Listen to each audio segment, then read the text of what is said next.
சென்னை தலைமைச் செயலகத்தில் காலி செய்யப்படும் அமைச்சர்களின் அறைகள். தமிழ்நாட்டில் ஆட்சி மாற்றம் ஏற்பட்டுள்ள நிலையில் அறைகள் காலி செய்யப்படுகின்றன. அண்மை செய்தியாக பார்க்கிறோம். திமுக அமைச்சர்களின் அறைகளில் உள்ள பொருட்களை எடுத்துச் செல்லும் பணி தற்போது நடைபெற்று வருகிறது. காட்சிகளிலும் பார்க்கிறோம்.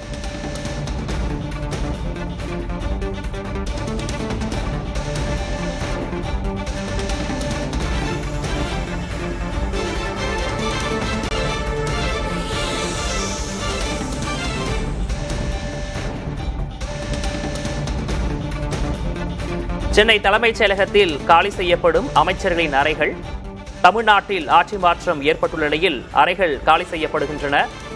திமுக அமைச்சர்களின் அறைகளில் உள்ள பொருட்களை எடுத்துச் செல்லும் பணி தற்போது நடைபெற்று வருகிறது.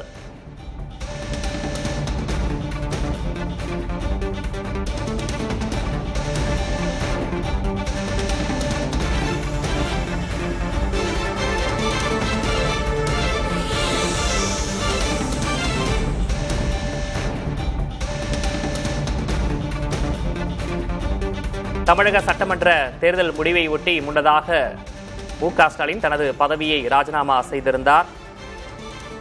இந்த நிலையில் தலைமைச் செயலகத்தில் அமைச்சர்களின் அறைகள் காலி செய்யப்படுகின்றன. தமிழ்நாட்டில் ஆட்சி மாற்றம் ஏற்பட்டுள்ள நிலையில் அறைகள் காலி செய்யப்படுகின்றன. திமுக அமைச்சர்களின் அறைகளில் உள்ள பொருட்களை எடுத்துச் செல்லும் பணி நடந்து வருகிறது.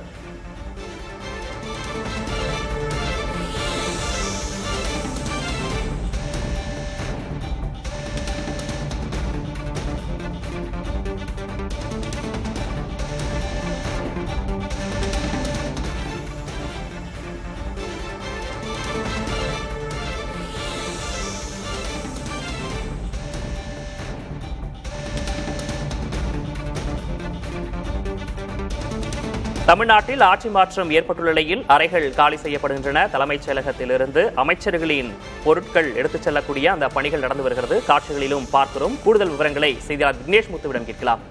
விக்னேஷ் முத்து, விரிவான விவரம்.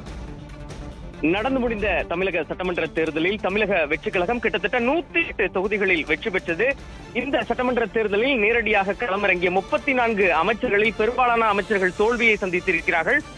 இதையடுத்து தற்பொழுது தலைமைச் செயலகத்தில் இருக்கக்கூடிய அமைச்சர்களுக்கான அறைகளில் அவர்களுக்கான அந்த பொருட்கள் முழுமையாக காலி செய்யும் பணி என்பது விறுவிறுப்பாக காலையிலிருந்து நடைபெற்று வருவதாக தலைமைச் செயலகத்திலிருந்து தெரிவிக்கப்பட்டிருந்தது. ஊழியர்கள் தரப்பில் ஊழியர்கள் மொத்தமாக அமைச்சர்களுக்கான அந்த நேம் போர்டு உள்ளிட்ட அனைத்து விதமான பொருட்களையும் இப்பொழுது அப்புறப்படுத்தி புதிய அமைச்சர்கள், அதாவது தமிழக வெற்றி கழகத்தின் தலைவர் விஜய் தலைமையில் ஏற்கனவே புதிய அமைச்சரவை விரைவில் பதவியேற்க இருக்கிறது. அந்த அமைச்சர்களுக்கான அறைகளை தயார் செய்யும் பொருட்டு வர்ணம் பூசுதல் மற்றும் மற்ற ஏற்பாடுகள் அனைத்தும் தற்பொழுது தலைமைச் செயலகத்தில் செய்யப்பட்டு வருகிறது.